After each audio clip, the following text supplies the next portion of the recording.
Энэ миний гарын үсэг. Эрх минь дэд итгэл хүндэтгэл. Би энэ гэж баталсан үнэмшил бусдад байхгүй ганцхан давтамж.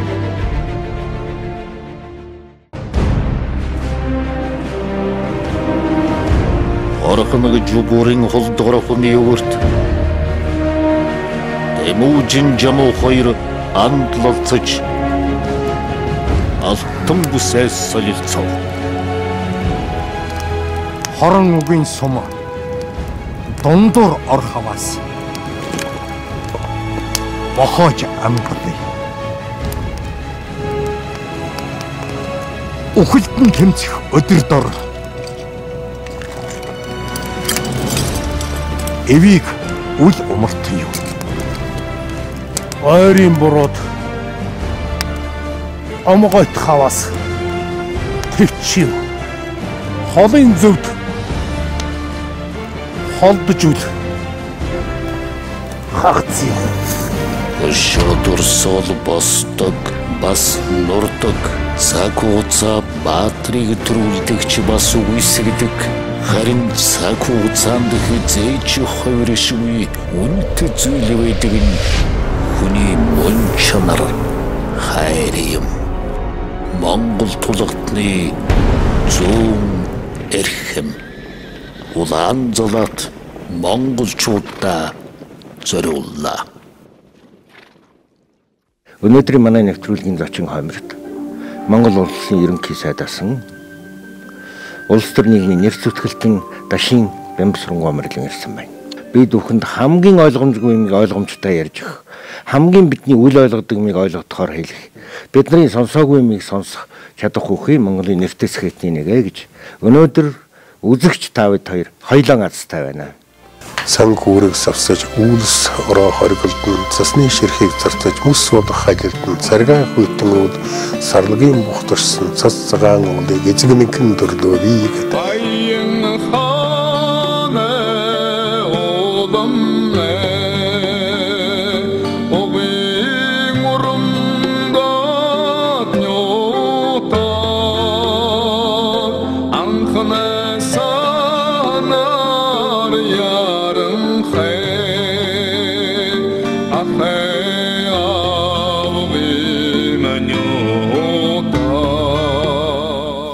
Би одоо Хинтаймгийн Бэндэр сумын их шаазгай гэдэг газар төрсэн хүн л да Ононголынхоо эрэг дээр. Тэгээ манай Бэндрия нутаг бол Монголдо Араараа муттай Бэндрия гэж алдарсан. Бэгдрийг Хасар Чингис хоёр талаас нь харваж алдаг. Тий. Энэ алсны шалтгийг хаана алсан бэ? Харваж алсан бэ гэдгийг эрдэмтэд их олон жил маргасны эцэст нуус товчонд өчтэй. Бэгдэр миний барьсан сугасгасыг бол хацаад гэж. Сугас гэдэг нь бол онон одоо танай Бэндрийн гол хоёрын нийлэх урдлын мөрөгцөг ба шүү дээ. Тэнд л зөвхөн сугасгас байдаг. Өөр газар байдаг. Тэгэхээр Бэгдрийг алсан газар бол яг одоо яг Бэндрийн урд талын хөндийн энэ тохиолсон буланд болжээ. Тэр нэг сайхан дуу байдаг юм л да. Тэгээ Араараа муттай Бэндрия ар хурхын чимэг юм. Алтан өсгтөө номын бичиг Алдуй юм чимэг юм.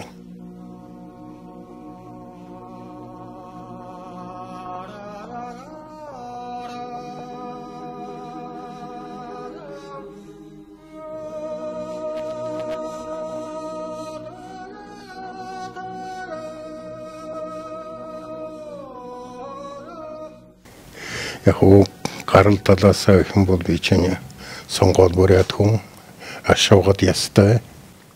Тэгээ манай нутгийнхны амьдрал бол бас бүрээд дүмний нэг жаахан суурин дуу маягийн бүрээд дүмний чинь бас хоморголж нэлээд эрэгтэйчүүдийг нь орон шоронд хийгээ зармыг нь буутаж хороогоод тэг хөрөнгөнд хураацсан үедээ Хүмбийн хэрэг гэж зохиомл хэрэг анхан хойдуулж сэдээд ер нь голдон бурятуудын эсрэгэл тийм ажлаар ихэлсэн шүү дээ. Тэгээд тэрний урд чинь 29 онд тэр үеийн зөвлөлтийн элчингийн Климов гэж хүн хуруу дузаан илтгэх хуудас бичиж хойш нь явуулсан байдаг. Би сүүл тэрнийг 90 оноос хойш Оросын архиваас олж үзсэн л дээ. Тэр үеийн зөвлөлтийнхэн Дорнот Хинтийн нутагт байгаа бүх бурят айлуудыг бүртгээд хүнийн тоолоод, тэргийн тоолоод, малын тоолоод гэрт нь байгаа авдар савыг нь хүртэл бүгдээ тоож гаргаад тэгээд тэр илтгэх хуудсанд бичгтээ ер нь бурятын Пан Монголын, Нармай Монголын үзэлтнүүд Монгол руу нүүж ирлээ. Монголын засгийн газар алгаа тусч хүлээж явлаа. Бурятууд Монголын улс төр эдийн засгт нөлөөтэй боллоо гэсэн тийм л илтгэх хуудсаар устгах цаг боллоо гэж. Дандаа эмэгтэйчүүд зуны цаг болно. Хонио муулах гээд эр хүн олдохгүй. Тэгээд яг оройд иш болоход л бүгдээр ингээд л уйлан дуулна. Ээжүүд нь хүүгээ хүлээн. Эмэгтэйчүүд нэр нөхрөө хүлээн тачийн. Тэгээд тиймэрхүү үе байсан санагддаг юм. Тэгээ манай нутагт чинь эр хүний мөрөөдөл гэж их хүүгээ 9 нас хүрэхэд эр хүн боллоо гэж үзнэ.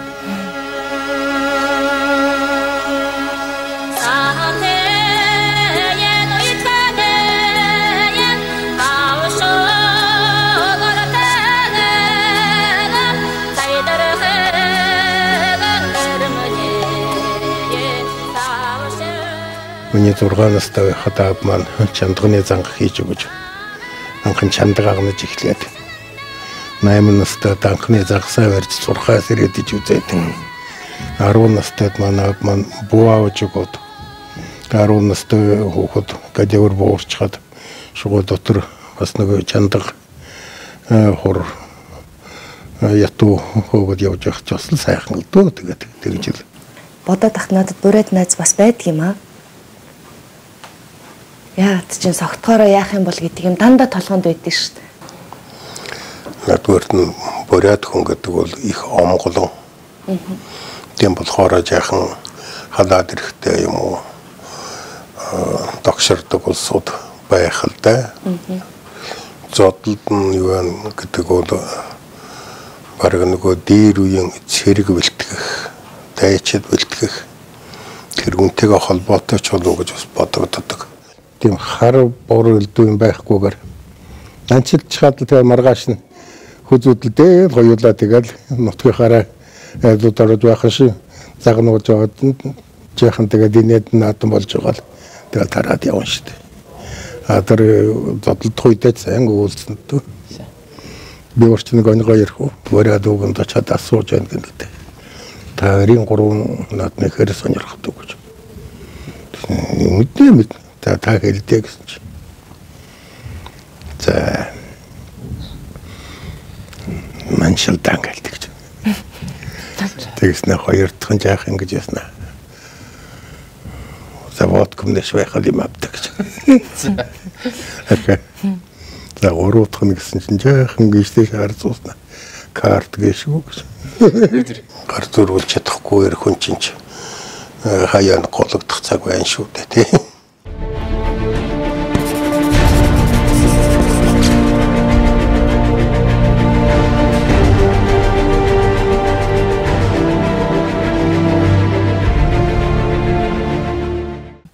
Хэд хүрч иж та хот орж ирсэн? Би чинь 8 настайдаа хөдөө сургуульд орсон. Тэгээд 50 онд сургуульд ороод 57 онд Бэнтэр сумандаа 7 жилийн сургууль төгсгөөд тэгээ хот руу орж ирсэн. Орж ирэхдээ би чинь Хүмүүнлэгийн техникумд хуваарт ирсэн юм шүү дээ. Оо за. Тэгээ хот орж ирээд яасан чи ерөөсөө 8 дугаар ингээд ормор дургуураад болдгоо. Тэгээ 3 дугаар сургуулийн хашаан дотор нэг бахан хүмүүс хуйларчгүй гэдэг. Очоод яаж байгаа юм гэсэн чи 5 дугаар сургууль том байшинд орох гээд шинэ анги авч байгаа юм нийцсгүүлж байгаа юм гэнэ. Яашгүй цаа. Гэн тарна. Тэгэх чинь би жаахан тэнхлүүч байсан нөгөө олон хуйларсан хүүхдүүд нь дундуур буужгаж байгаа зүтгэсээр байгаад урд нь гараад 7 дугаар ангийн гэрчлэгийг нөгөө хүмүүрээс хар байгаад байсан чи аваад дэлгэж харснаа за чамайг авлаа гэсэн.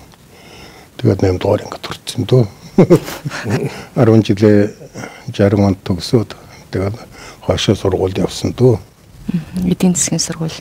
Тэгэхдээ эдийн засгийн сургуульд чинь би явъя гэж бодоагүй. Уг нь миний өөрийн мөрөөдөл бол хамгийн гол мөрөөдөл агроном болох дуртай байсан.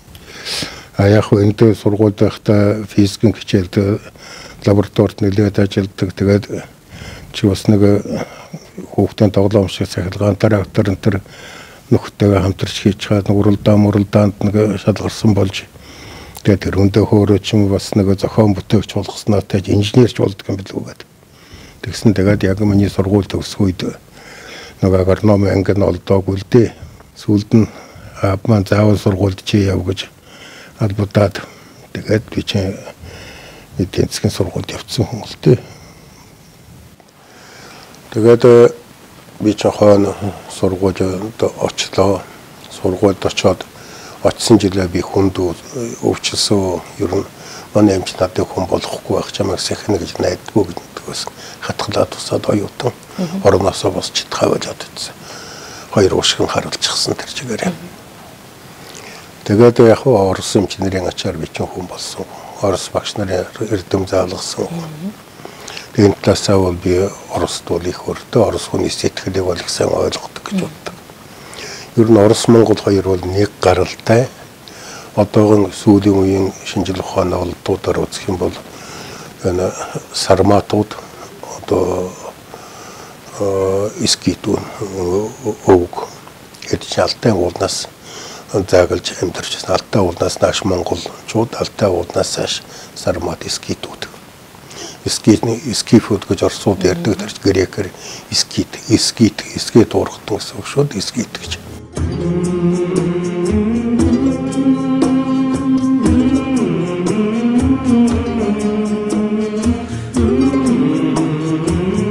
Хүн байгальтайгаа цуг хөгжих тэр соёл иргэншил бол энэ оюун мандлын соёл иргэншил.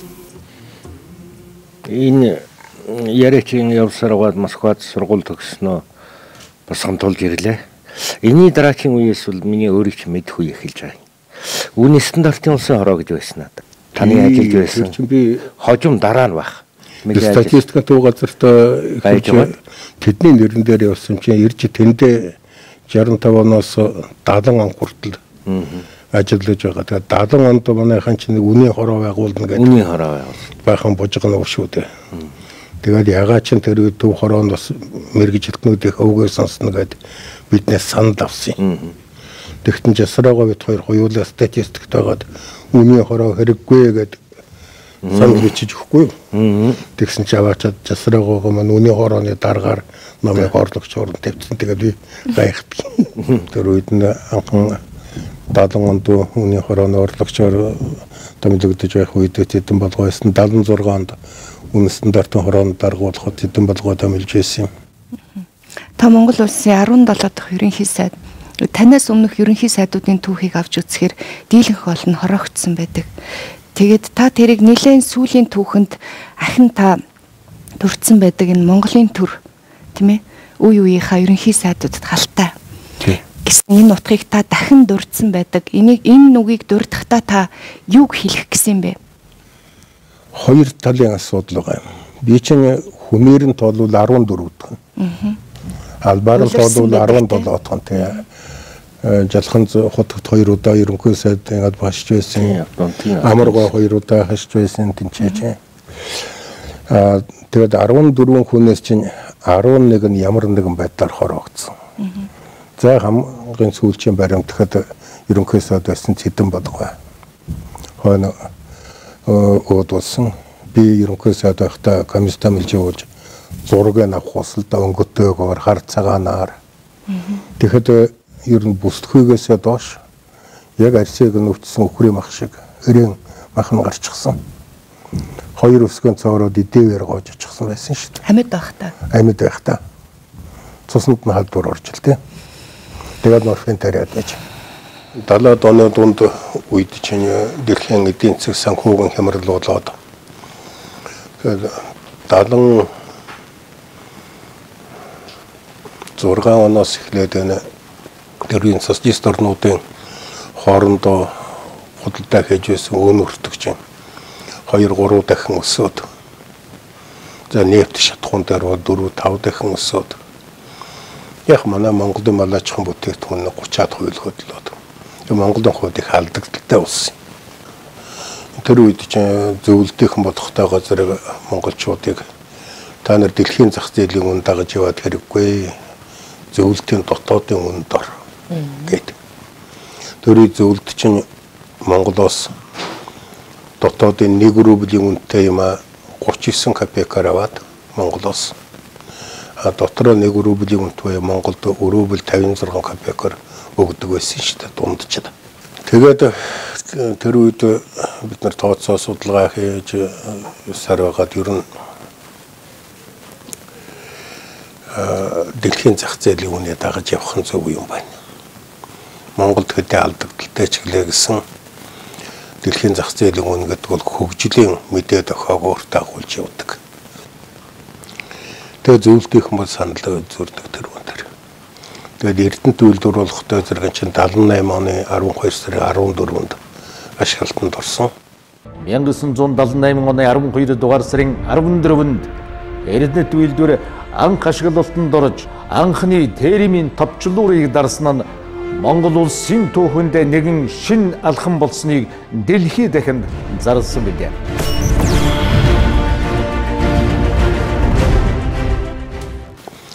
Тэгээд ашиглалтанд орсноос хойш нөгөө их ашигтай Монголын экспортыг 2 дахин нэмнэ гэсэн чинь байхгүй алдагдaltaй. Тэгээд Эрдэнэтээс чинь гадагшаа гардаг юм чинь алт гарна, мөнгө гарна, ирээний гарна, сэлэн гарна, тээлүүр гарна, эдүүхэн үнэгүй гардаг. Алтыг нь мөнгөийг нь үнэлэх юм бол бүгдээр ашигтай болчих. Тий. Тэр үед чи ирээнийг ч манайхан тооцож чаддаг байсан, харин сүүлд ирээнийг тооцдог болсон. Тэгээд 82 онд 1 сар 29-нд шиг бодгийн нэг захидлын төсөл хийгээд Цэдэн болгоогоор Брежнев захаа бичүүдий ер нь Эрдэнэтийг ашигтай болгох талаас нь яриаг. Тэгээд Оросын тэгсэн чинь Цэдэн болгоо захидлын маань үзэл суусна урдаас хараад үгүй чи чамд нэг дутагдлаа байна гэдэг. Урд нь надад ерөөсөө заахнаж барьж надад томордгүй байсан болохоор би их өөр юмсыг харсан. Урдаас нь харж инегээд яач яв гэдгсэн чи юмыг их тойруулж хэлэх юм шууд гэж байгаад өөр инээснэ нөгөө захидлын доод талд нь улаан харандаагаар бид ингэж амьдарч чадахгүй гэж учрал гарын өсөж сурчсан. Тэгээд чи Брежневт явуул нэг. Цэдэн болгоо чинь 78 оны инхтэй социализм асуудал сэтгүүлэн 2 дугаар дээр нөгөө гол бичээд тэгтээ бид үндэснийхээ эрх ашигыг эхэлж бодоод дараа нь олон улсын эрх ашигын тухай ярина гэж тэгж бишээ. Тэгээд тэрнээс хойш ер нь бодолтойгоо санал зурж явсан юм л дээ.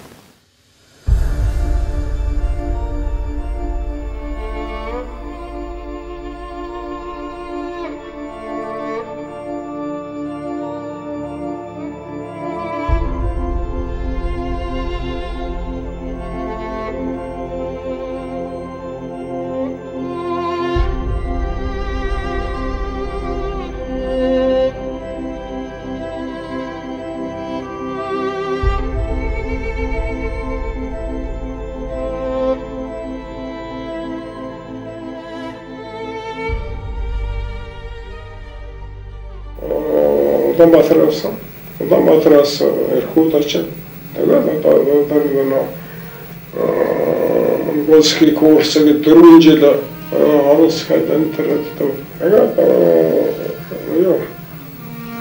мишин дэвтэр төгсөж ирж байгаа шүү дээ. Юу Цэдэн болгоо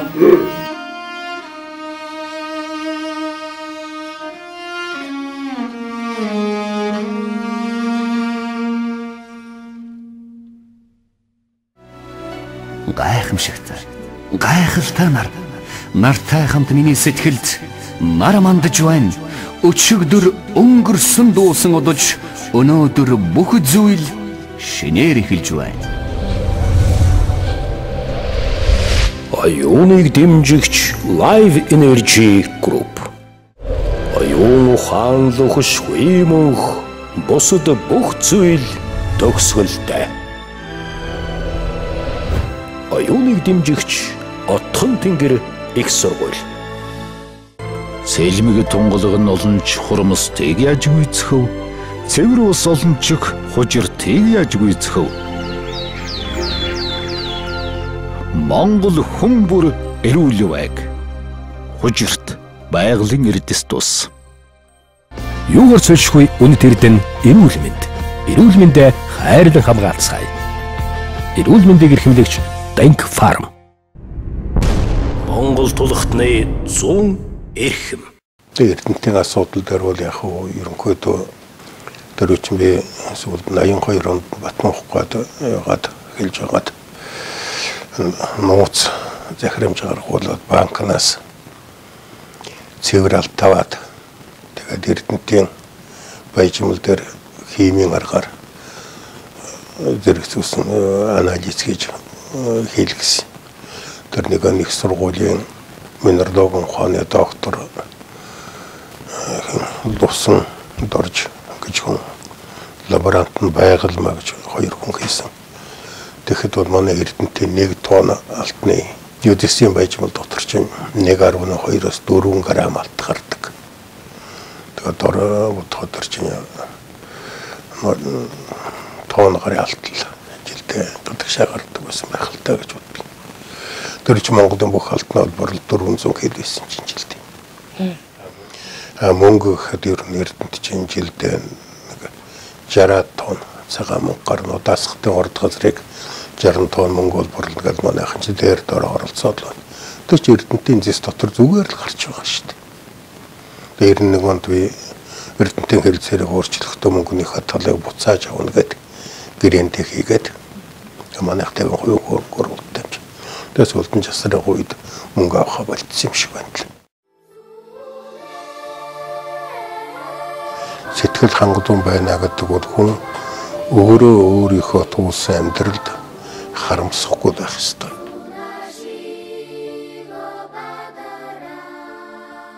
Батмунх даргын үед голлож ажиллаж байсан Батмунхгай тухай нэг ярихгүй юу? Батмунхгай өөрөө Эрдэнэтийн хүн. Их сургуулийн ректор байсан. Эдийн засгийн ухааны доктор хүн л дээ. Тэгээд юмыг маш өргөн хүрээтэй харна. Тэгээд Батмунхгай хамт ажиллахад их эвтэй их наригаач. Тийм үү? Их дуусаатай хүн шиг харагдав. Их хурц үгтэй, яжин үгтэй. Тийм үү? Тэгээд олон нийгэм гарахтаа нөгөөдхөө хэлж чадахгүй болчихлоо хүнд дуу муутай юм шиг сэтгэхэд төлөн буйсан. Тий. Тэр чи яг жинхэнэ хамт ажиллаж байх чинь ер нь хорон үгээр утахгүй гарганц гэж байхгүй тий. Хөөрхөн шогдсон шүү тий. Тий. Бүгд Монгол улсын ардын хурлын тэргүүлэгчийн даргын нэнгүнтэй өндөр албан тушаал сонгож надад гүнэтгэл найдвар бүлээлсэнд депутат тавханд шин сэтгэлийн талархлаа илэрхийлэхийг хүсэж байна.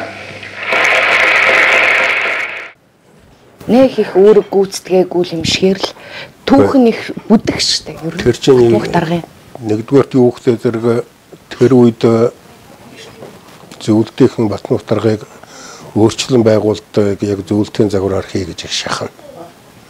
Өвгөн хөдөлж өгөхгүй. Өвгөн бол тэр цаг хүлээж байсан байх гэж боддог. Ер нь социализм нь яагаад ч үлээ тэгээд Монгол бас хараат байдлаас гарах боломж гарах ч үгүй ч тэр чинь бас бодох юм их вэ л дээ. Ер нь нийгэм байгуул өөрчлөлт нэртэй тэргөө тодорхой болчихлоо. 89 онд Чаушевскойг бодоод алчихлаа. Живкийг шоронд хийчихлаа. Кадрыг шоронд хийчихлаа. Тэгээд түн Европч тэр чигээрээ хөдлөлөө. Тэгээд тэрнийг ойлгож байсан. Тэгвэл цаад талд нь Батмунхын хувьд би дотроо боддгийн. Ер нь бид нэр хараат байдлаас гарах юм аа гэсэн бодол бол өөрт нь их байж байсан.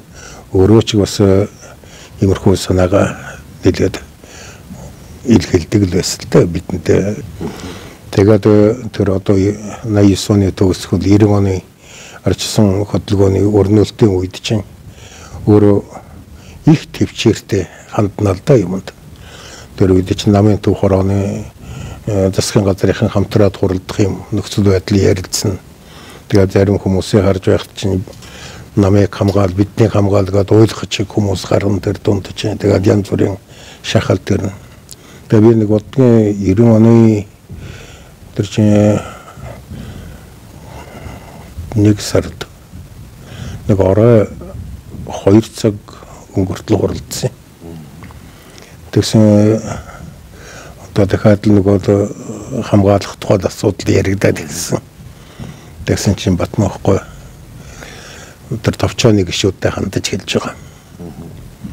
Монголд нэг хүний хамраас цус гарсанд орвол та нарыг бүгдийг ч авторуулсан дээр гэж хэлж чад босоод инээгээд гараад явчихжээ. Тэгээс үлд нь острох шийдвэрээ гаргахтаа үед нь яг би хажууд нь байсан л да.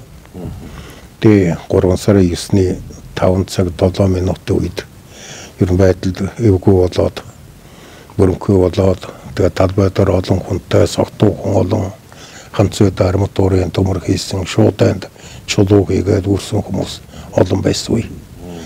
Тэгээ би Батмахгүй орж хийсэн. Нөхцөл байдал ер нь жолоодлого авахгүй болох шиг байна. Шийдэх цаг боллоо гэж. Тэгэхээр тэгээ Батмахгүй бол дорнд ер нь огцрох шийдвэрээ гаргаад ард түмэндээ өөрөө мэдгдлээ уншиж гараад байгаа танилцуулсан шүү дээ. Тэгээ би боддгоо ер нь улс орныхоо юуг бол өөрчлөлтийг их томоор харж байсан хүн гэж. Тэгээ өөрөө албан тушаалаа өгснөөс нь хойш би гэр орноор нь очдөг байсан, уулзсан ярьдаг байсан. Тэгэхэд энэ залуучуудын зөв шүү, та нар энд сайн хэлж зааж өгж түшиг болж яваарай гэж бидэнд захидаг байсан шүү дээ. Тэгээд тийм л хүн байсан. Миний бодоход ер нь Монголын арчсан хувьсгал 50 замаар өрнөж тэгээ Монгол орн одоо дэлхийд нэр төртөө яваа бас нэг уг үндэс чинь тэр Батмөх даргын өөрийн байр суурь үзэл баримтал байсан юм штэ гэж бодлоо. Тэрүүл аргагүй юм да улс орны амьдралд одоо ийм их хөдөлгөөнд ороод ирэхийн хамтаар одоо хуучин тийм уламжил байхгүй шахан сүүлийн одоо ялангуяа хэдэн 10 жилд одоо тийм байхгүй байсан учраас улсууд бол одоо бас тийм сошиал орсон тал байсан да. Нөгөө гэлээхтэй бид нар одоо энийг бас өөрийн орны амьдралын одоо байдал олон улсын одоо амьдралд болж байгаа үйл явдлыг одоо бас холбогдуулж үзээд энэ бол бас аль нь одоо зөв ёсны л гарч ирэх юм зөвлөгдгийг одоо бид гарч ирсэн зөвлөгд зөв ёсоор одоо гарч ирж байгаа зөвлөгдгийг зөв л ойлгож хандсан. 50 хувьсгалын аргыг хэрэгжсэн. Цусарсгаагүй шүү дээ.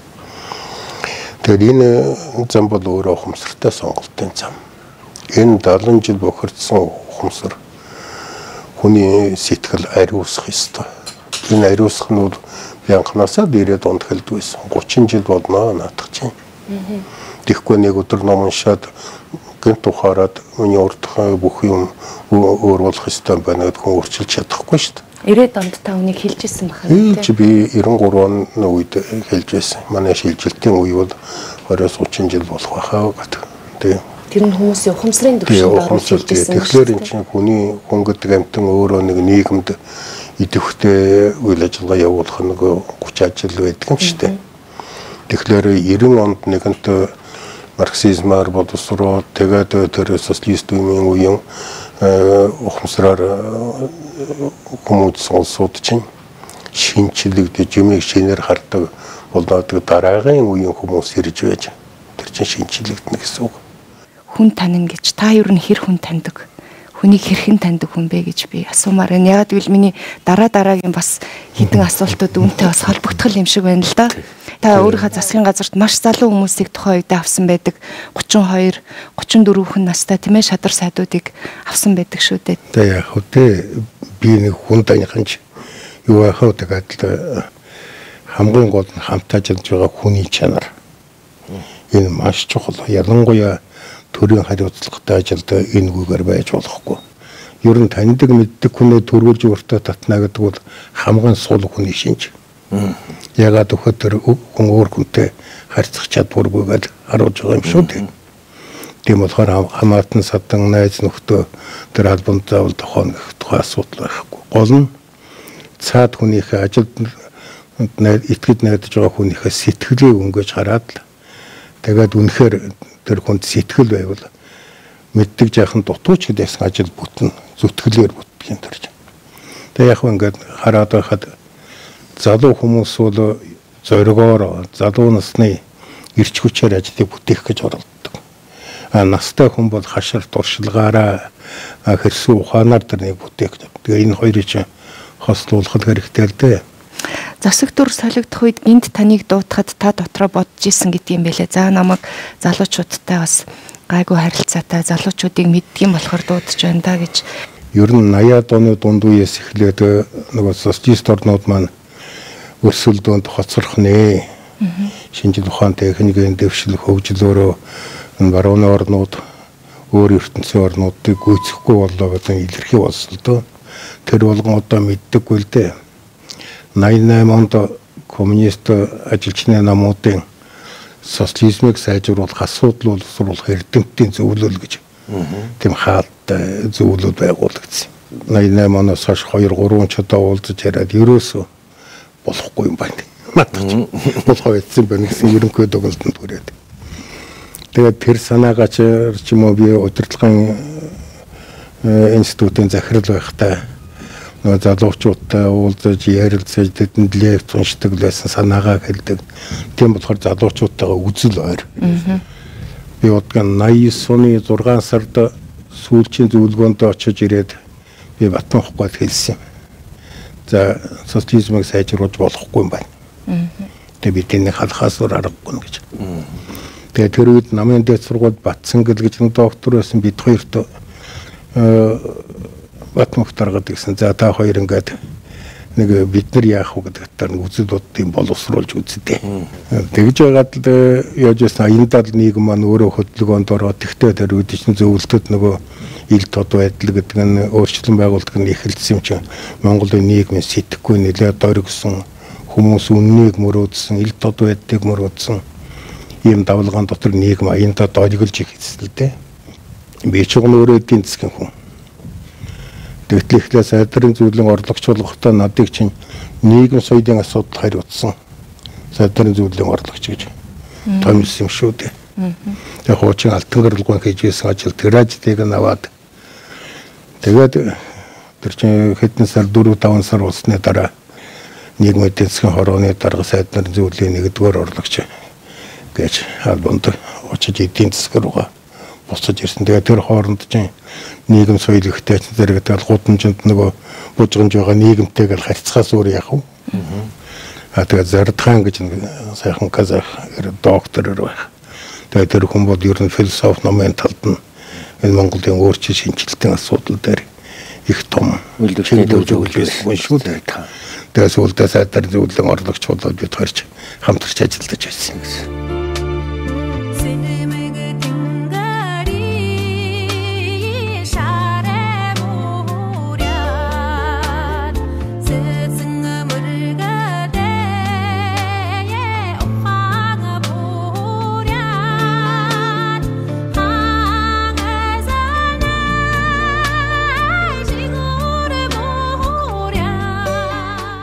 Ирэх мэдл албан тушаал ахын хэрээр хүнд бэр суугаад байдаг тал байх уу? За тэ хүн бүхэн янз бүр биз. Тэгээ миний бодоход их сонио. Би ерөнхий сайд болтлоо янз бүрийн алба хашсан төрийн албаг мэрэгжилтээс ихтэл сайдрын зөвлөлийн 1-р орлогч хүртэл хашиж явлаа. Би алинд нь би энэнийг хаших юмсан гэж нэг их надад дур бодогдож байгаагүй. Тэр бүхэн ч хариуцлага байдаг. Өөрөө шингээж чадах, өөрөө дийлэх хэрэгээ юмд л тэгээд зүтгээл явна. Дандаа надыг албан тушаалт явахт би үгүй л гэж хэлдэг байсан. Ерөнхий сайд албыг бол би яах улс орн ингээд огцсон эргэх нь тэр чинь нийгмийн байгуул түүх эргэн. За энэ үед нь яах вэ би өөрөө энд нь оролцоод үзье гэсэн бодол байсан. Тэгтээ ерөнхий сайдын ажиллагаач бол тамийн ажил. Шүн гэртээ ирэхэд чинь бүх бие чинь янгин зөвхөн толгой биш. Яс чинь янгин гэсэн.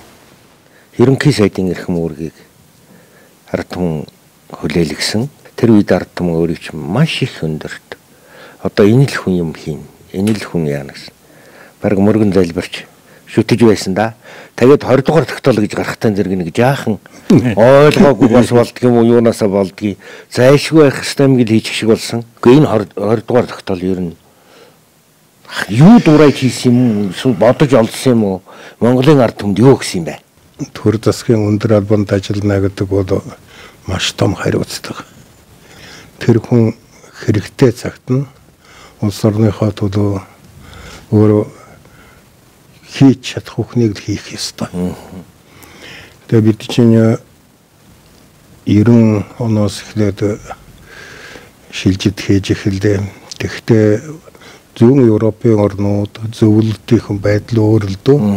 Монгол гэдэг чинь 90 он болоход бүх гадаад худалдааны 85% зөвлөлтөөс хамаардаг.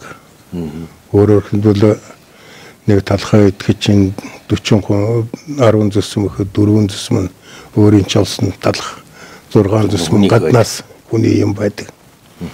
Тэгэд ийм нөхцөлд бид нэр төвлөрсөн төлөвлөгөөд эдийн засгаас зах зээлийн тогтолцоон шилжинэ гэхэд улс оронд гиперинфляц гэж нэг юм нүүрэлдэг.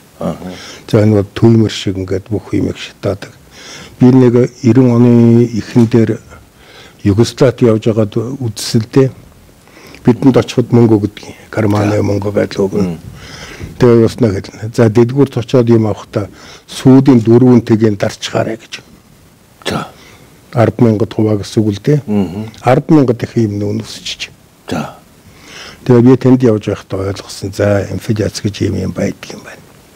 Аюултай юм. Тэгээд тэр үед чинь би Югославаар, Италиар, Англиар, Шведээр, Японоор яваад тэгээд бас ч Америкийг үзээд ер нь улс орнууд ямар байдг гэдгийг яахан төсөөлөлтөй байсан үе. Тэгээд тэр үед нэг зүйл бодогдсон юу гэхтэй зэрэг Монголд нэг арга байдаг. Түймрийн урдаас цурам тавих гэж. Их түймрийн урдаас ингээд баг түймэр тавьчихтэй тэр сурмунд чинь тулаад унтардаг. Тэгэхээр жолоодлоггүй үнийн өсөлт гаргаснаас салин тэтгэвэр тэтгэмжээ 2 дахин нэмчихээд юмныхаа мөнгөний масштабаа 2 дахин сулруулахлаар чи юмны өн 2 дахин өсөөд нөгөө үйлдвэрлэж ашигтай болоод эхэлнэ. Нөгөө үнийн газуурсан өсөлтөөр үн чинь цогцогдно. Нэг талаас. Нөгөө талд нь тэр 20 дугаар тогтоолоос манайхан нэг ярдгүй юм картын бараа. Тэрхүү дөрвөө хүмүүс улдсан нөөцийг би чинь социалист орнууд Европынхан бүгд биднээс салаад явчихлаа. Нөгөө зөвлөлт маань өөрөө хямраад болохоо юу өөрөө тарж бутрах дээр өөрөө ихтэй. Тэгээ тийм үед чинь бид нэр картын систем чилжээд тэгээд хүн ямар ч байсан өсгөн дуруулга аваж гарсан. Тэгээ сүүлдэн би бодгийн Европынхны бичсэн номууд байдгийн, Оросынхны бичсэн ном, манай эрдэмтдийн бичсэн ном байдгийн. Шилжилтийн үеийн инфляцийг үзэхэд Монголд зүүн Европын орнуудынхаас 5-аас 6 дахин бага. Зөвлөлтийнхөөс 40 дахин бага. Нөгөө муу мухай болох гэж их дайрсан учраас бидний үеийнхэн чинь хүртэл аимшигар хүлээж авсан байхгүй 20 дугаар тогтоол. Тэр чинь ингэсэн 10,000-аас доош хадгаламжийг бүгдийг нь 2 дахин нэмж нөгөө 10,000-аас дээш нэмэхгүй гэдэг гаргацсан. Тэгсэн чинь тэрнээс дээш хадгаламжтай хүн Монголд хэцүүхэн байсан л да.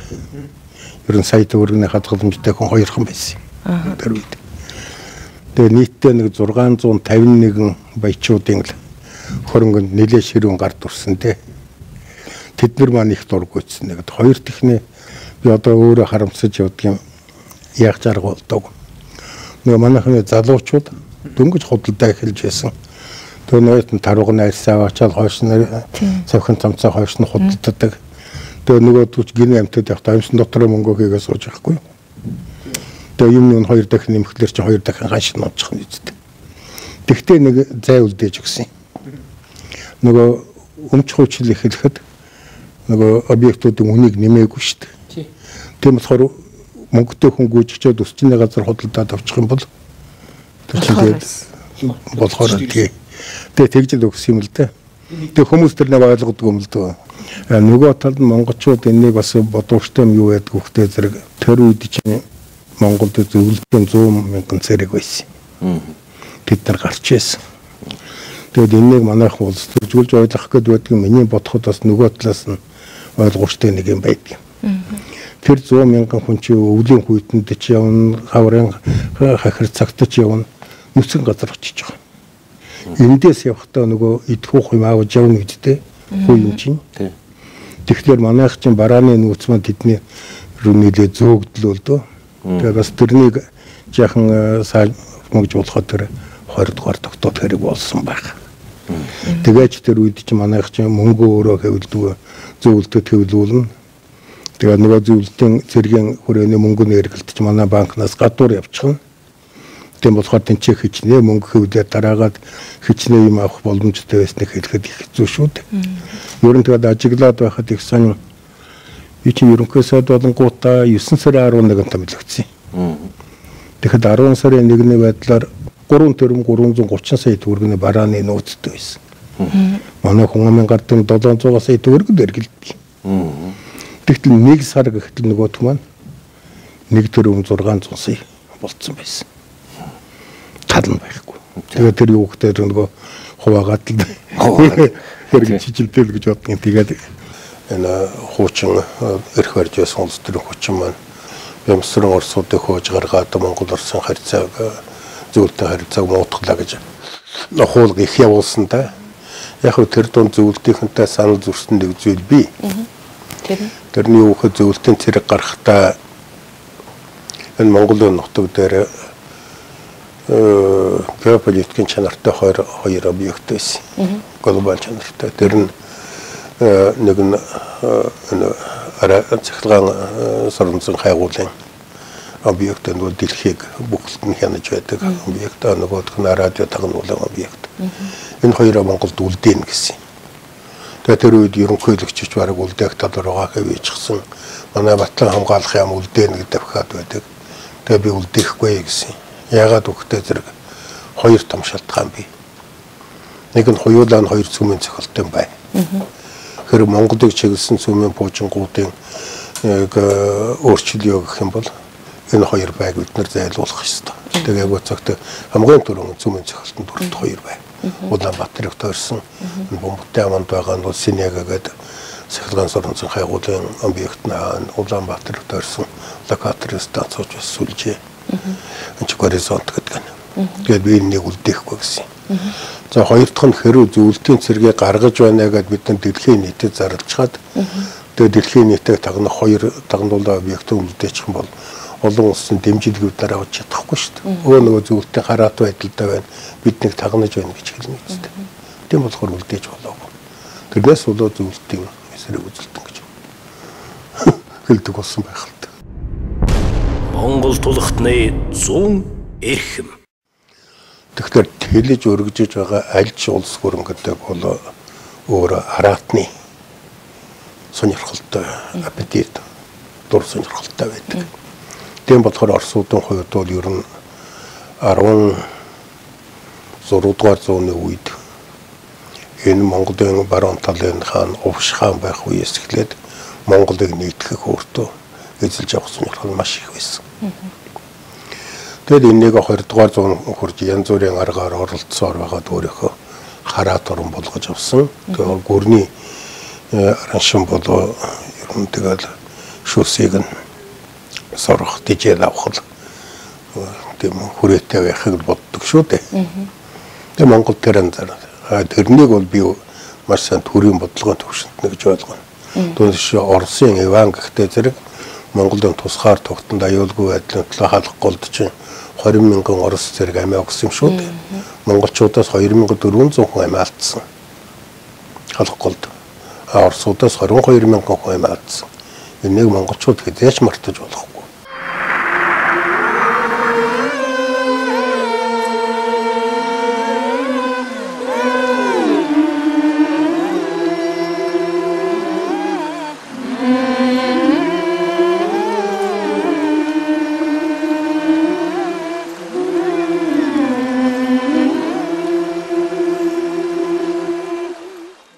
За 90 оны тэр хүнд хэцүү юу чинь дэлгүүрт бол бараа гэх юм байхгүй.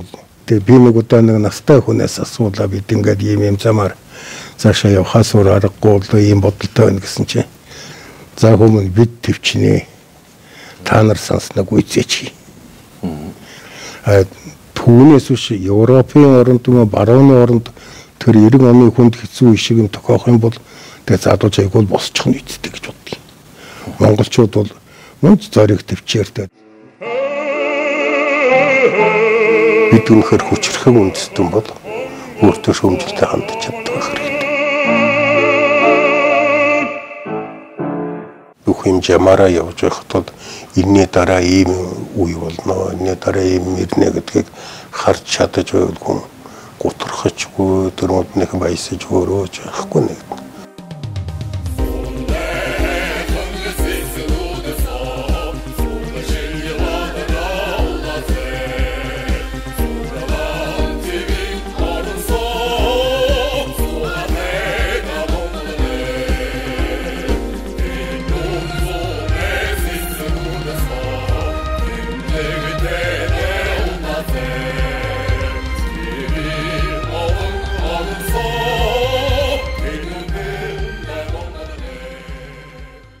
Тэр бол бүр санаанд нүхтэмгүй юм ирсэн байхгүй юу. Зүгээр нэг перестройкийн тухай сонсч байтал тэгэл манай дарчил гараад л ингээл энэ арчил тэгээд яс хурмаараа одоо хөгж дэвдсэн үү өнөөдрийг хүртэл энэ далдсан ус юм байна уу? За тэгэхээр ер нь зарим хүмүүс ярьдгийн эхлээд одоо их сайхан зураг гаргах байсан гэж. Одоо нэг социализмын ураагаад оронд нь 16 давхар одоо тусгаар тогтлын ордон барилаа гэдэг шиг ордон барих гэж байгаа юм нэг тийм зураг гаргах хэрэгтэй байсан. Нийгмийн амьдрал чинь тэгдэггүй дээ. Хувьсгал гэдэг чинь ерөөсөө угаасаа хаа ус байдаг. Тэгээ тэрний зэргүүнчд шинэ төлөвтөн цэгцрүүлэх. Тэгэхээр манайд чинь нөгөө урд нь намын захиргаа гэж байлаа. Тэрүүн дор чанга гарт байсан нийгэм чинь нөгөө чөлөөт байдалд шилжихтэй бүх юм сад тавина л да. Тэгээ юу гэхдээ тэр ер нь нийгмийн чинь хоёр зүйл дэглэж явж явдаг. Нэг нь төрийн хууль, нөгөөх нь тэр нийгмийн өөрийн зан суртахуун.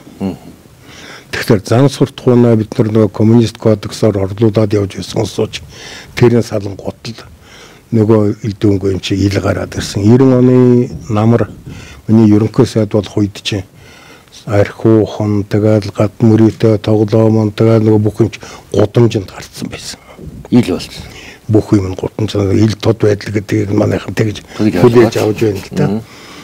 Тэгээд уг нь бол энэ соёлтой ертөнцийн ойлголтоор эрхчлөө гэдэг чинь ухамсарлсан хариуцлага.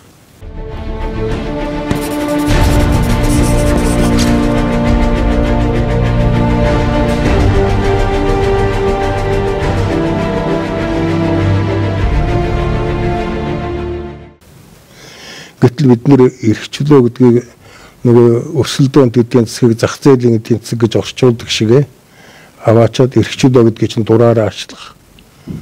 Хүмүүр дураар ачлах эрхчлөө гэд нэг үе бодоод баахан задгаарсан. За нөгөөх нь яг арчил маань ингээд нэлээд хөрсчөөд улс төрийн төвчнөд докторжоод ирэх үед өөр нэг том долгион ирж биднийг зогсон. Монголчууд урд нь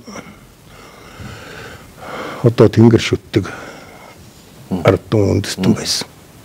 Дараа нь бурхан ном шүтдэг болсон бид нар. Тэгж байтал дараа нь нам шүтдэг болсон. Тэгсэн сүүлд нь нөгөө намын маань уярхал алгуулангууд монголчууд мөнгө шүтэх үзэл тулж ирсэн. За энэ бол нийгмийн сэтгэл рүү салхисан том давалгаа. За энэнийг дагаад одоо нөгөө төр улс маань одоогоо миний бодлоор бол ер нь баячуудын төр засаг, баячуудын бүлгэлийн төр засаг тогтцоход иймэрхүү явдал байна. Тэгээ ингээ харахад зэрлэг капитализм гэж хэлдэг юм. Тэр л их халтарсан байна. Би сэтгэж байна. Тийм учраас оршиж байна. Монголын боловсролыг дэмжигч Тэнгэр дээд сургууль. Сэлмэг тунгалаг нь олонч хурамстыг яаж гүйцэхв? Цэвэр ус олончиг хужиртыг яаж гүйцэхв? Монгол хүн бүр эрүүл байг. Хужирт байгалийн эрдэс тус. Юугаар цөлшгүй үнэт эрдэнэ эрүүл мэнд. Эрүүл мэндэ хайрлан хамгаалцгаая. Эрүүл мэндийг эрхэмлэгч Bank Farm. Бид их хүмүүний үйл хэргийг заламжлан үргэлжлүүлэгчид.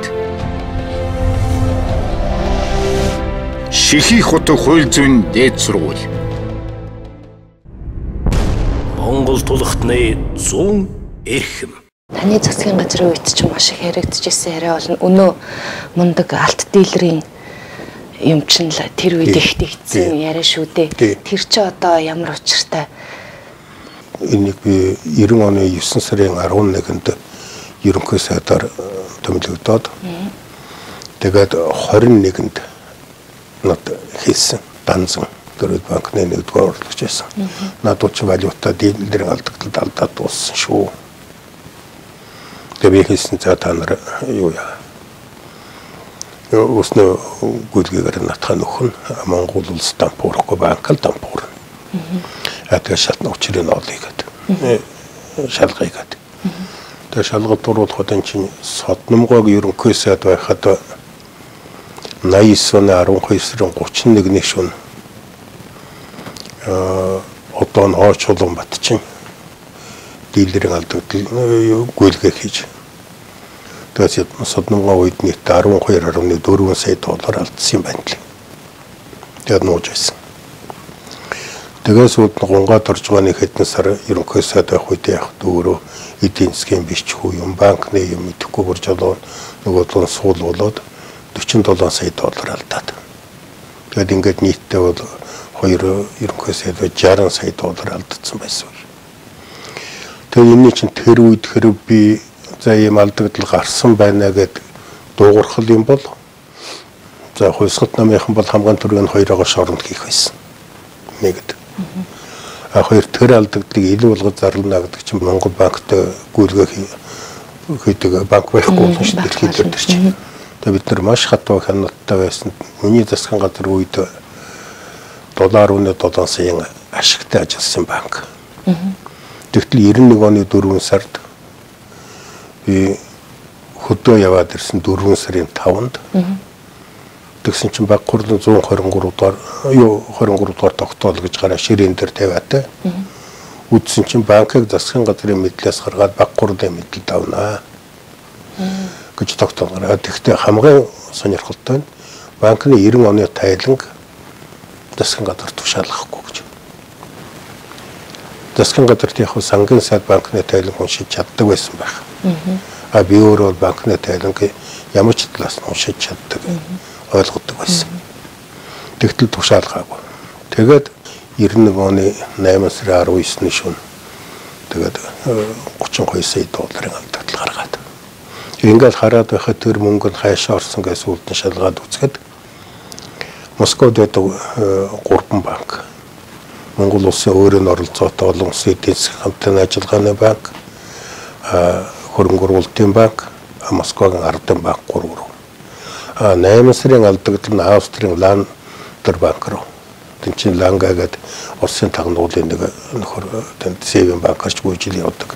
Нэг чинь нөхөр тэр тэдний зөвлөх хэднэд орсон. Тэрнийг яг одоо ингээд баримтан дээр үндэслээд яг ярих юм бол коммунистик л монхтой алтныхаа нөөцийг гадаг валютынхаа нөөцийг гадагшин зүйлсэн операц байсан юм байна гэж ойлгодлоо. Тэгээс үлд нь яасан ч бодсон чинь нөгөө алт дийлрийн хэрэг болоо шүүхээр ороод ирсэн чинь халиун гэдэг нэг бүсгүй шинжээчгээ сууж байна уу. Тэгээд тэгэлээ та ямар ажил хийж байсан. Сангийн ямар төлбөрийн баланс хариуцж байсан. Яагаад хөөй хүм чи энд суугаа шүүгдэж байх. Би чамайг ялдаж байх хэвээр. Чи төлбөрийн балансын гэдэг чи тэгэхэд чиний төлбөрийн балансын дээр алдагдал байгаагүй. Чи яагаад тэрийг тэгж гаргасан. Тэр хүүхэд тэгэл гараад гүйсэн тэрнээс хойш одоо хүртэл нүрээ нь олж үзээгүй. Тэр хүний бүр баримтаар няцааг даатар чи сүулдэ аргагүй байдалд ороод гэрчүүд нь сүулдэ ерөнхий прокурор бямсранг яллаа гэж үдэнд өөрөө өгсөн гэж байдаг. Хамгийн сонин нөгөө яллагч прокурор нь байцааг тэн шатан дээр надад нэг баримт гаргаж өгсөн. Банкны дийлэрийн алдагдал гэдэг. Тэгсэн содны үед алдагдaltaй гунгад орж үед алдагдaltaй миний үед ашигтай баг хурлын үед алдагдaltaй. Тэгээд нөгөө баримтанд гаргав та нар надад юугаар ялдаад байгаа. Гэрчин шууд гэж байгаа. Шулуухан тийм ерөнхий прокурор гэсэн. Бидний дүүрэг өгсөн бямсрынгүй буруутгаж дүгнэлт гаргах гэж. Тэгээд сүүлдээ яллагч прокурор нь шүүхэн хуралд архив болоод тэгээд сүүлд нь нөгөө шүүх хуралчийн миний хэргийг хэрэгцэхгүй болгоод тэгээд нөгөө яллагч прокурорыгоо 35 мянган төгрөгөөр торгоод шүүхэн прокурорыгоо шийдгээд тэгээд дууссан шүү дээ. Сэтгэл хангалуун байна гэдэг бол хүн өөрөө өөрийнхөө туусан амьдралд харамсахгүй байх ёстой.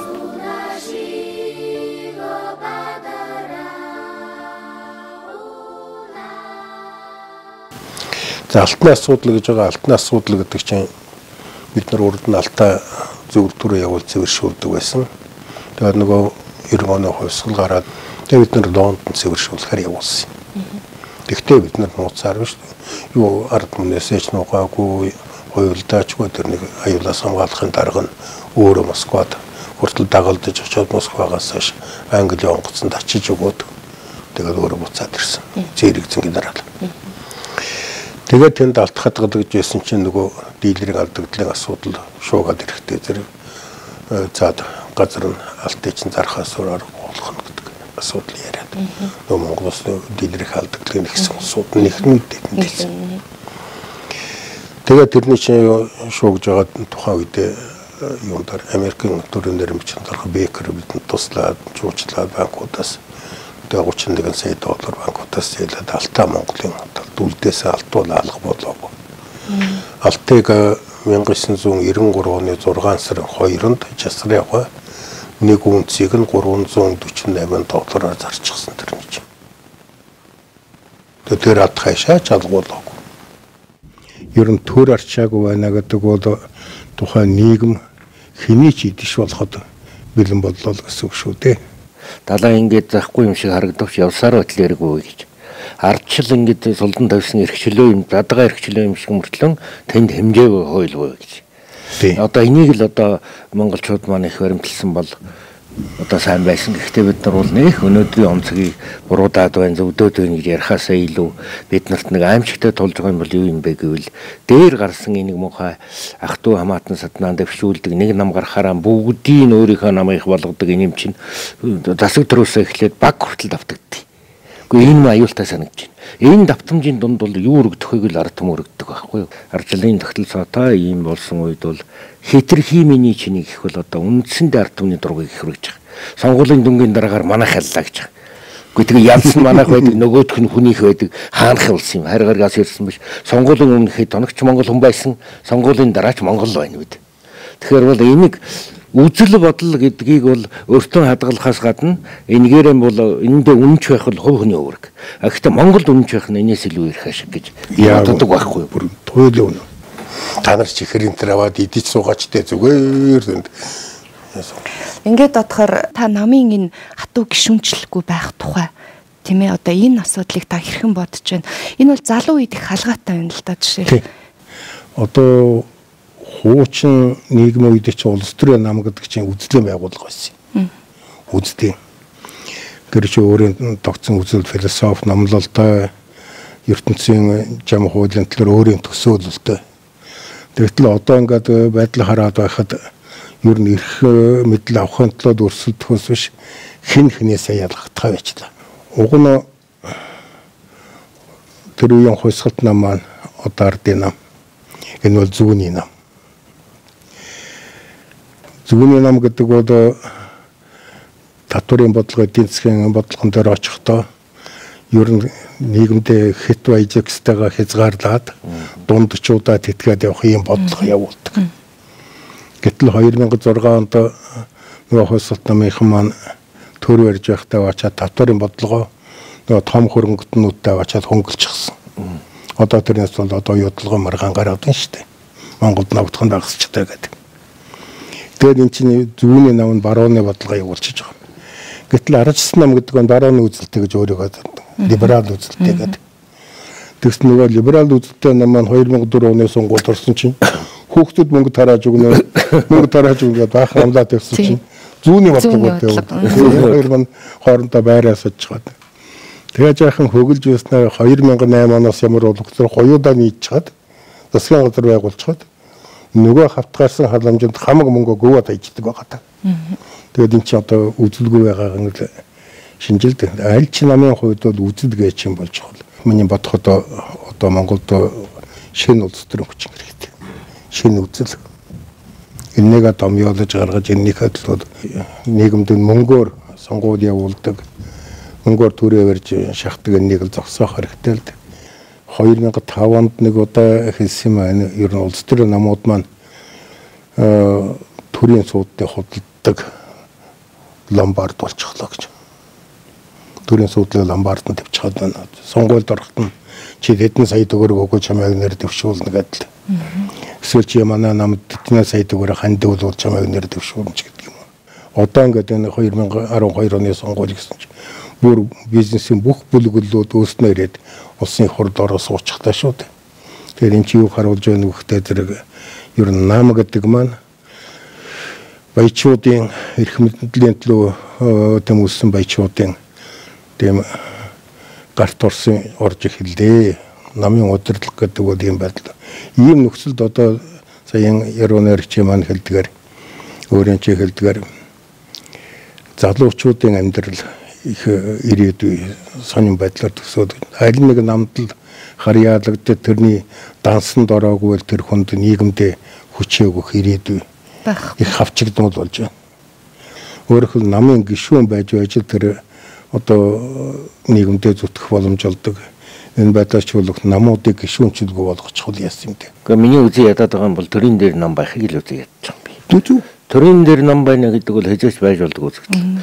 Хоёрдугаар одоо ингээд Монгол Ардын хувьсгалт нам болон Монгол Ардын намын түүхийг хожимын судлаачид судална гэхэд энэ гурван салгасан нэрний юуг нь судлах юм. Бид ингэж түүхийн өмнө болон эрх цагийн өмнө нүглүүлдэг.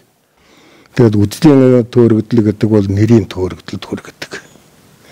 Үзлэн тогтоог бол нэр тогтохгүй шүү дээ тэр чинь. Хүний хөгжлийн талаар одоо энэ намууд бүгдээрээ л ярьж байна. Хүний хөгжлийн тухай асуудал. Гэвч үүний цаана хүний хөгжил гэдгийг ярихынхаа хэрээр орхигдуулаад байгаа юм болов уу гэж хүнийг маш их материаллык хөгжил дуудаж ах шиг одоо иргэн баян бол улс баян ч гэдэг юм уу. Энийг бид нэр өнгөц хэлбрээр нь хүмүүст одоо тийм ээ занаг сардаад тэдийг олдог байсан бол тэтгэмжээрээ тэдийг баялгаасаа тэдийг гэдэг нэг юм эд баялагын маягаар одоо хүмүүсийг нэг тийм одоо нэг ганцхан чиглэл рүү дуудаад байгаа юм шиг. Хинээс ч хамаардгүй амьдралаа өөрөө хариуцаад явдаг. Малчин хүн ер нь одоо хүнээс очиж зээлвэр тавьдгүй л одоохан банкнууд өрөнд ороо сууж байгаа болохоос биш. Хүний оюун санааны ертөнц хүний бүтээх чадварыг баяжихтай хутгаад байгаа юм. Бэлэн байгаа газрынхаа баялагаа ухаад урагшны юм ухаашна ачаад тэгээд мөнгө оллоо баян боллоо. Хөгжиж. Энэ баяжин гэдгээ туйлын зорилго болсон нөхдүүд хэлдэг юм. Та нар энийг туйлын зорилго болгоод бол баяжихад их амарх. Монголд 3 тэрлион доллараар худалдаж байгаа. Нутгаа. Яг урдтал 1 тэрлион доллар гаргана үз хойтал 1 тэрлион гаргана тэгээд баруун Казахстанаас ус нэг жаахан яон үз. Тэгээд хэдгүүдээ Дарвинээс л очоод Австралид очоод хүн бүхэн 1 сая доллартай гэдэг амьдараад үзэлдээ болох нь гэж. Баян нөгөө л баян. Одоо сайхан амьдрал гэдэг бол баян амьдрал гэж боддог. Гэтэл хүн хөгжинө гэдэг чинь хүний бүтээх чадвар, хүний оюун санааны ертөнц хөгжинө гэсэн үг. Одоо хүртэл хүн төрлөختөн Европын соёл иргэншдэг шүү дээ. Техникийн соёл иргэншил байгаль орчин ноёрхож тэрнийг мүлжиж явж ирсэн. Дэлхийн маань нэгэн таахав байлаа. Тийм болохоор хүн төрлөختөн цаашдаа оюун ухааныхаа хүчээр байгаль дэлхийтэйгээ цуг хөгжих үзэл гэж энийг манайхан тогтвортой хөгжлийн үзэлгээд орчуулад гаргацсан юм. Тэр Оросоос орчуулсан тэр байх. Уг нь Англиас нь орчуулсан бол даацтай хөгжил гэж орчуулж болмоор байсан юм. Хүний оюун ухаан, хорвоогийн цэгцэр хөдөлгөөний торгон үзүүр болох утгаараа хүн төрлөختөн оршихуйн замыг сонгож авсан. Энэ зам бол шинэ соёл иргэншлийн зам. Байгалийн иргэшээл биш, байгалыг эзэрхэх биш. хүний оюуны оролцоотойгоор дэлхийн өөрөө хуульч хөгжиж өөрчлөгдөх. Хүн байгальтайгаа цуг хөгжих. Тэр соёл иргэншил бол их эрдэмтэн Вернадскийн том ялснаар энэ бол оюун мандлын соёл иргэншил. Тэгээ энэний гол үзэл санаа нь бол ерөөсө 3 шалгуур. Нэгдүгээрт нь хүний хөгжил. Хүн бүтээх чадвартай, амьдрах чадвартай, амьдралын сонголттой байх, зам мөрийнхөө сонголттой. Хоёр дахь нь хүний амьдралын чанар нь тэрнээс тоолох мөнгө нь биш. Тэгээ. Гурав дахь нь хүн улам сайжрах орчинд амьдрах ёстой. Улам доройтох биш, улам сайжрах. Одоо Улаанбаатар ч утаагүй байснаа утаатай болоо хөдөө орон нутаг маань одоо өнгөчгдөөгүй байснаа одоо сийчигдэж үстэй ийм биш.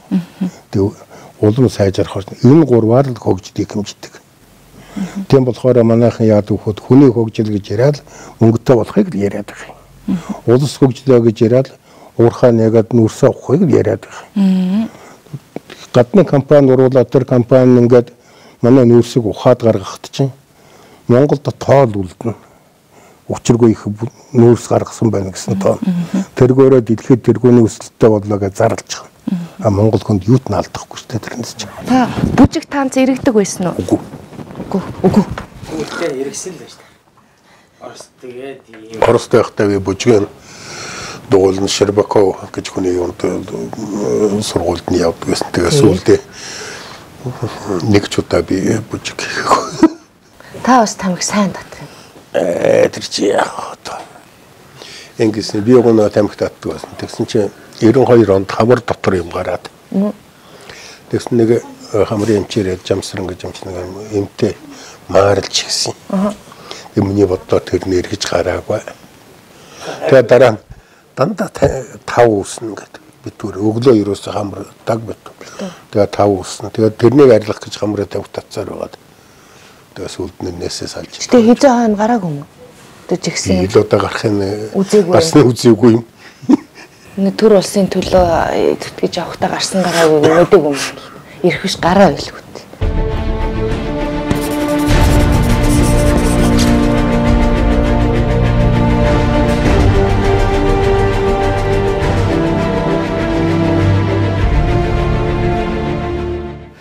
За тэгээд ер нь алба ажлын асуултынхаа нэлийн төгсгөл хавтана.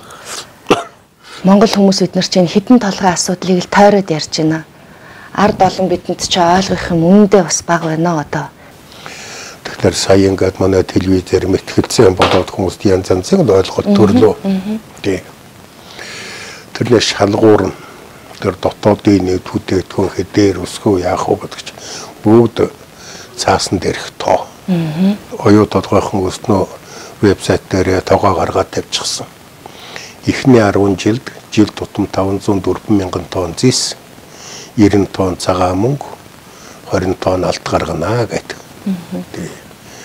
Тэгтээ зэрэг энэ үн дээр үндэслээ тооцчих хэрэгтэй. Ингээд тооцоод өгтөө бид нар явах хөтэ зэрэг зээлийн өрөнд орлоо. Анхны хөрөнгө оруулалт нь 2.5 тэрбум доллар гэж байснаа.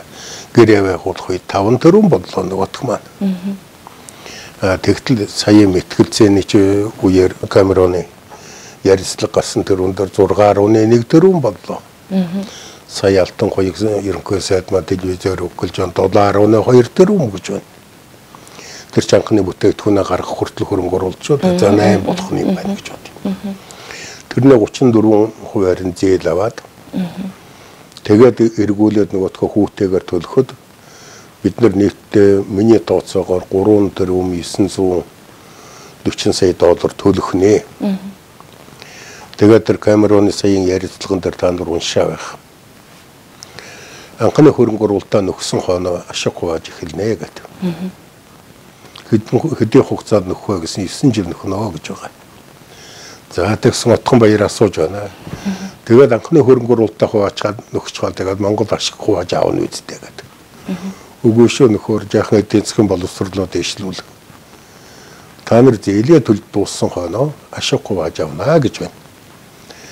Зээлээ хэдийн хугацаанд төлөх вэ гэсэн чинь дахиад нэг 10 жил юм аа. Тэгээ бодоход 20 жилийн дараа Монгол өртөө үлдэх нэ. Тэгээд оюу толгойн ашигтай ашиггүйг бодоод үз нэг талаас нь. Энэ бол баялгаа дэлхийд тосгүй баялгаа хүнд эзэмшүүлж хаад өөрөө өртөө үлдэж байгаа ийм гэрээг сайн гэрээ гэх үү муу гэрээ гэх үү? Муу гэрээ, маш муу гэрээ. Нэгд. За хоёр дахь талаас нь аваад үзье. Бүтээгдэхүүний экспортод гаргаад олсон бүх орлогоо гадаадын банкнд хадгалаад тэндээсээ дураараа зарцуулнаа гэж. Хөрөнгө оруулалт тална. Оюу толгойн бүтээгдэхүүн борлуулсан орлого чинь Монголын банкнд орж ирэхгүй. Тэр мөнгө чинь Монголын төгрөгийн баталгаа болохгүй. Тэр чинь Монголын эдийн засаг тус болохгүй. Хэрвээ гадаадын хөрөнгө оруулагч Монголд ашгаа хадгалж байгаа бол тэр ашгаар чинь зээл өгөөд юм уу тэргүй эдийн засгаа хөгжүүлж болно үсттэй. Тэр чинь Монголд орж ирэхгүй нэ. Эдийн засгийн ойлголт гэхээсээ илүү улс төрийн ойлголт. Монголын эдийн засаг одоо нэгдмэл орон зай байхаа боллоо. Нэг ядуухан хэсэг нь мал аж ахуй тэгээд нэг хэдэн жижиг үйлдвэрийн нэтрэ барилгын нэг юмнууд ингээд яг Монголын хууль дүрмээр явах нь татвар төлөх нь тэр Монголын хуулиар. Хажууд нь Монголын хууль захирагддаггүй хятадын үйлдвэрүүд гэдэг одоо нефтийн салбар, нүүрсний салбар ингээд гарч ирлаа. А гурав дахь нь Монгол хятадын биш оюу толгойн эдийн засаг гэдэг тусдаа эдийн засаг ингээд Монголын эдийн засаг нэгдмэл байдлаа алдлаа. Эдийн засгийн орон зай задарлаа гэх юм. Өөрөөр хэлбэл эн чинь Монголын тусгаар тогтнол аюулгүй байдал задрахын үндэс тавигдж байгаа юм. Тэгэхээр энэ бол энэ тас маш муу гэрээ. Гурав дахь нь оюу толгойд бид нэр Фридландд 134,000 км квадрат нутгаа эзэмшүүлж байна. Энд чинь Фридланд гадуур яриа хийгээд байгаа. Би Калифорни мужуудаас илүү газар нутагтай хүн гэдэг гадуур ярихтаа яг зүүн шаал яваад байгаа заадагч. А тэгээд энэ чи юу гэсэн үгтэй өмнө Говь аймаг бүхэлдээ 108,000 км квадрат нутагтай өмнө Говь аймгаа өгөө дээрээс нь юм уу тавьчих байсан. Мэтгэлцээний хараад бодож одоо манай сангийн сайд ялцж гарч ирээд өөрөөгөө мэдлэгтэй мэдээлэлтэйг 20,000 хувьсгчтай загвар дээр тооцоо хийсэн гэнэ. Нэгдүгээр оюутлогын гэрээ бол эрсдэлгүй гэрээ. Монгол улсад бол ямар ч эрсдэл байхгүй. Эдийн засгийн модель гэдэг бол 50 орчим өгөгдөхүүнтэй. Ингээд энэ бол 80 жилээр хийгдэж байгаа. Хувьсгч нь 20,000 хувьсгчтай. Ийм санхүүгийн загвар дээр ажиллаж байгаа байхгүй. 20,000 хувьсгчтай загвар гэж байдгүй. Би өөрөө математик загварын мэргэжлийн хүн 45 жил би энэгээр ажиллаж байна. Америкийн нэгдсэн улсын эдийн засгийн бүхэлд нь тооцдог загвар 159 хувьсгчтай байдаг. Монголын эдийн засгийн хамгийн том загвар миний зохиосон Мон 3 гэж загвар програмтай одоо ажилладаг загвар 100 хувьсгчтай. Тэгээ би бодож байлаа. За сангийн сайд маань загвараа үзээгүй юм байна, загвар дээр ажиллаагүй юм байна, загвараа мэдэхгүй юм байна. Худлаа хэлээ. Монголчууд яг сангийн сайдаа шоолоод өнгөрч болно. Агт хөрөнгө оруулагчид нь монголчуудыг юу ч гэж донгосуулж болдог юм байна.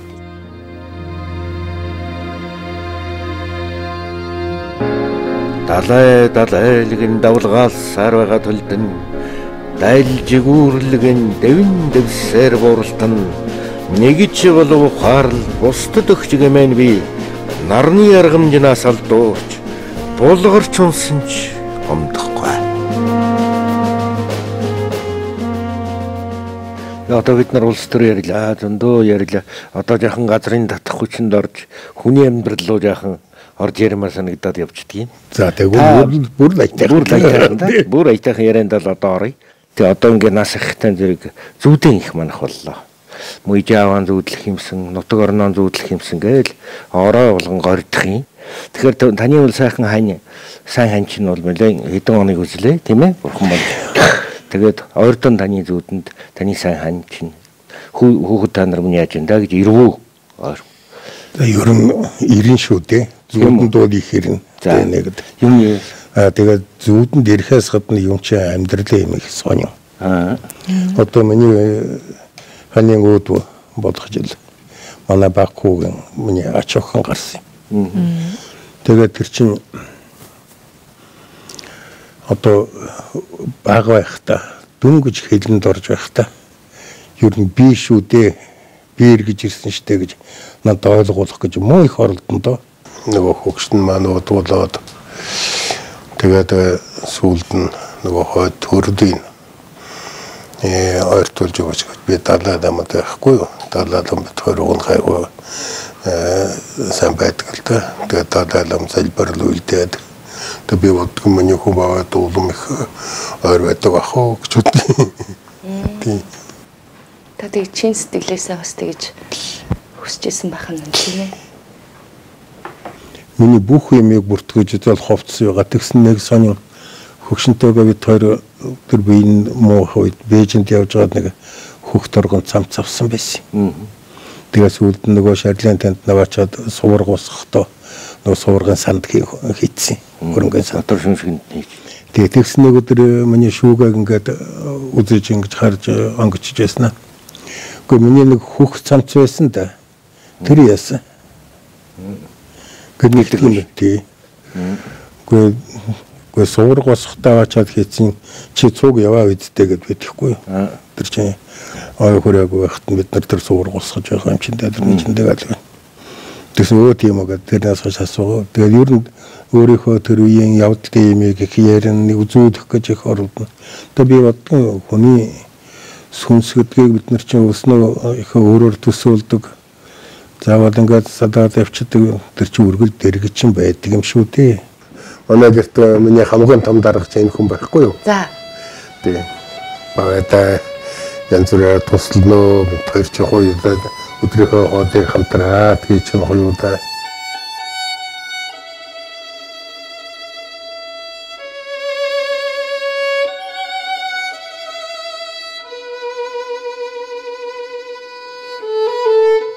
Тэгээ миний ханиуд яг манай нутгийн олгон хүмүүлдээ би төгсөөд ганцуудад нутагтаа ирсэн л дээ. Амралтаар хөдөөч буцуулсан чинь миний хань болох хүмүүс 16 таа. Надад нэ хачнуудаар хараад зогсож байсан. Тэгээд Оросд сургууль төгсөө очсон эхнэр маань 16 настай нэг юм сонин харчихсан. Тэр чи яг яаж сонин вэ? Харин татагээд байгаа сонин гэдэг. Харцсан нь бол их сонин байхгүй дээ. Юу гэсэн үг юм бэ? Мартын аргагүй. Эмэгтэйчүүд л уснаа харна. Тэгээд нүдэр хүнийг эрэгтэй хүн юмртэй нүдэр хүн харах биш. Тэгэл таныг л тэгээ харцсан уу? Тий, тэгэл сэтгэлдээ болцноо хараад байгаа. Тэгээд өөрхөн дөрөж хөдөөний амьдрал явд баахан хүн миний шуудангаа машинаар яг үдэж гаргаж өглөө. Тэгсэн хамгийн ард талд нь хөл нүцгэн зогсож ирсэн шүү дээ. Өргөдөө.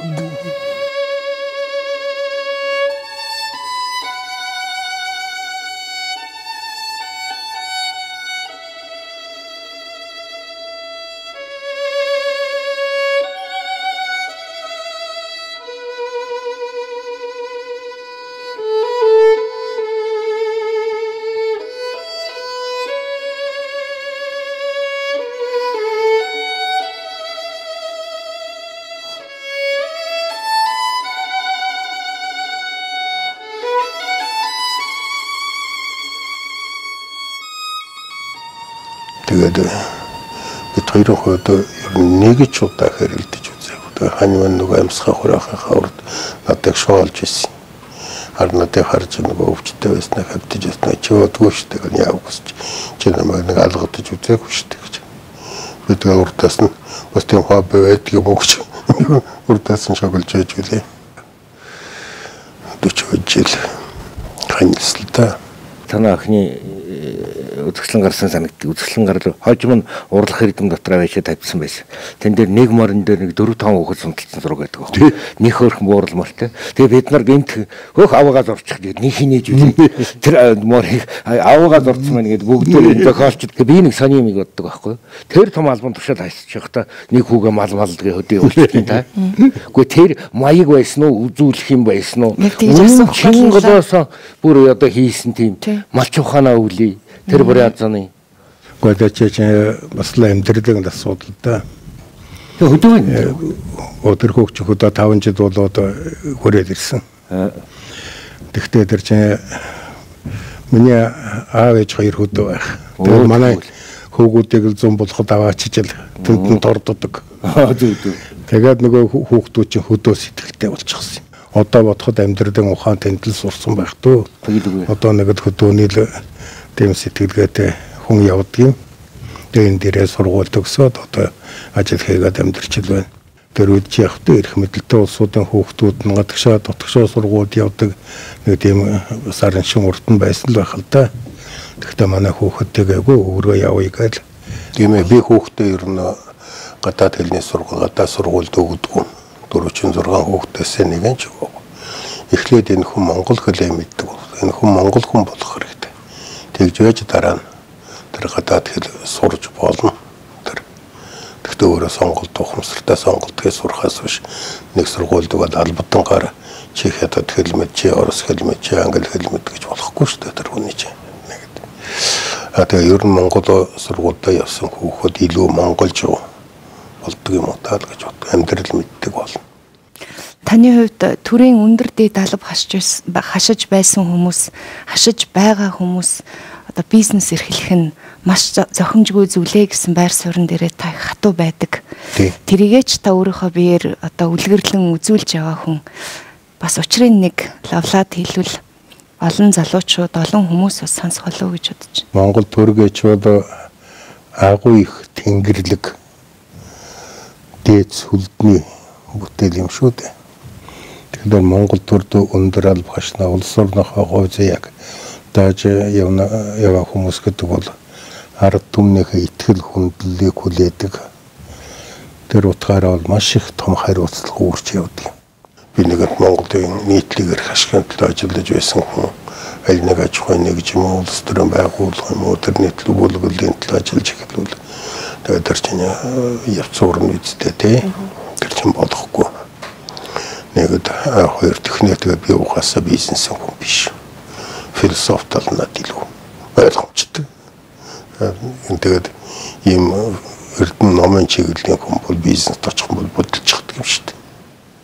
Нэг ярилцлагыг тань бахаа уншаад Монгол улсын анхны ерөнхийлөгчдөр би хантайгаа очиод би ямар нэгэн бизнес хийхгүй гэдгээ би хантайгаа очиж хэлж ирсэн юм аа гэж хариулсан байсан. Тэгээд би тэр хариултыг уншаад зориуд нь би хантайгаа очиж гэж хариулсан байхыг бодоход энд ямар нэгэн бас утга байна да гэж би дотроо бодож л суусан. Тийм л дээ юм дээр тэр чинь хоёр талын асуудал нэгд нь манай анхны ерөнхийлөгчид 260 дугаар ангид байхаас эхлээд бие биенээ мэддэг. Хоёр л доо 60 оны 4 сарын 30-ны пионерын үнэн сонин дээр манерын бичсэн нэг шүлэг гарсан. Анхны ерөнхийлөгч юм аа. Тий. Тэр сонин дээр нь яасан нөхдүүдтэйгээ нийлж байгаад нэг одоо хүүхдийн тоглоом цахилгаан хэрэг тоглоом байдаг шүү дээ. Энэ шиг цахилгаан трактор хийсэн байсан. Тэгээд бид хоёрын зураг төрөнд дээр гарч тэгээд танилцж. Тэгээд тэрнээс хойш хоёулаа талан одооны их үеэс нэг орлого сайдын зэндаанд 76 оноос хоёулаа засгийн газрын гишүүн болж явснаа бид хоёр найзууд л да. Тэгээд гэр бүлээрээ чи сайхан үерхдэг байсан. Тэгээ энэ талаас нэг тал. Нөгөө тал нь тэр үед ингээд манай нутагт нэг алтны уурхай нээс юм аа. Тэгээд тэр нь яг миний ханы минь төрсөн тоонтын ихц зүүн талд номны нөгөө талд. Тэгээд тэр чинь төрсөн нутагт нэг уурхай нэх тухай асуудал тэр үед л эхэлж байсан. Тэгээд бид хоёр очиж одоо бизнесийн хэрэггүй дээ гэж хэлдэг энэ төрөлтэй. Миний бодоход Монгол төрийнхөө төлөө гэж зүтгэж явсан бид хоёр бие биендээ санснаа гэхгүй бол өөрхөн гэлгэвтэй тэр чинь. Тэ. Манай ерөнхийлөгч байсан нөхдүүд маань одоо ажиллаад богчхон гутал бизнес рүү ороод ингээд явчихж байгаа нь энэ бол яванда Монгол үндэсний ашиг сонирхлыг ямар ч хавхан дургуулж болох л доо занганд. Тийм болохоор энэ өндөр их болгоомжтой хандахгүй болохгүй манай нийгмийн том үзэгдэл үг олдож өгөхөр холдлоо. За хүүхдүүдтэй нэг дугаараа барьчих үл яасан юм нөхөө. Одоо ингээд бичлэгээ дуусгачих. Уузаа эцгээс нөө данар. Ер нь бидний яриаг үзэж суугаа хүмүүсийн би одоо хамгийн 1-2 дугаарт л бодогдох зүйл таны энэ ой санамжийг л үгүй гэж бодох болов. Хэрэг зориуд одоо бид 4 сарын 30-ны дугаарт гарч дээ гэж хэлдэг юм уу? Ямар учир байдгийг. Нэг талаас нь чи мэрэгжлийн өвчин гэж бид өрөнгөлсөн шүү дээ. Би тэгж үзэхгүй. Статистикийн сургуульд өгсөн хүн гэдэг чинь тэгээд дандаа тоон тунд хөвөрч байдаг. Тэгээд нэг тэгээд сургууль төгсч ирээд статистикийн төв газар би чинь улсын нэгдсэн тооцоон дээр байсан хүн шүү дээ. Одоо тэгвэл статистикийн газар очиход бүгд л одоо таньшгил байна гэсэн үг. Мэргэжлийн өчиг болохоор шүү. Жахан тэр тадруугал байх л та. Тэг байх. Аргагүй байдгүй те. Одоо нөгөө талаас бол яг тэ манай угуудмынхан бол ер нь нэг толгой муутай гэж хэлүүлж явсан сүлдгийг боддгоо хүн гайгүй шүү. Бидний яриа бол их сайхан өрнөж байгаад бид их баяртай байна. Үзэгчд маань таатай байгаа. Монголчуудын нарны хэмжээсээр ихүүдэд эхэлсэн яриа маань үдшин гялан төгтөл үргэлжиллээ. Маш их хичээлээж таныг одоо таны бурамтгийг ихэд сунгаж сэгссэн одоо их сөглсөн бид хоёрыг өршөө хэлтрүүлэх болоо гэж бодож байна. Ингээд олон удаа уулзаж Монгол түмэндээ чин сэтгэлийн үнэн үгэн хэлж мэдэх хүний сайхан үгийг хайрлаж суугаа танд хамгийн сайн сайхан бүхнийг хүсье. За баярлалаа. За тэгээд хөтөл хүний үг сонжроо. Тэгээд илүү дутуу ярьсан боловч уучлал нийтдээ. Бураадын түүх гэдэг бол агуу их түүх байдаг. Тэн дотроос би нэг сэтгэл хөдлөж сонсдог нэг дөрвөн мөр байдаг байхгүй. Энэ бол Чойн мууган бичсэн Буряд гэдэг найргалын эхлэл. Хэрэн гэрөөс шиг залуу насны минь хээтэй оргой шиг дурдгал дунд аричгүй мөрөн үлдээсэн аяамны Буряд гэж. Эр зөргөн гайхуулсан халахын ирчүүд дуулж бай. Арслантай тамганы чин дардас хатваас цусаран бидтэй. Алтан сонгочин хазааваас ясаран би тулж босхой. Төрийн сүл өршөө.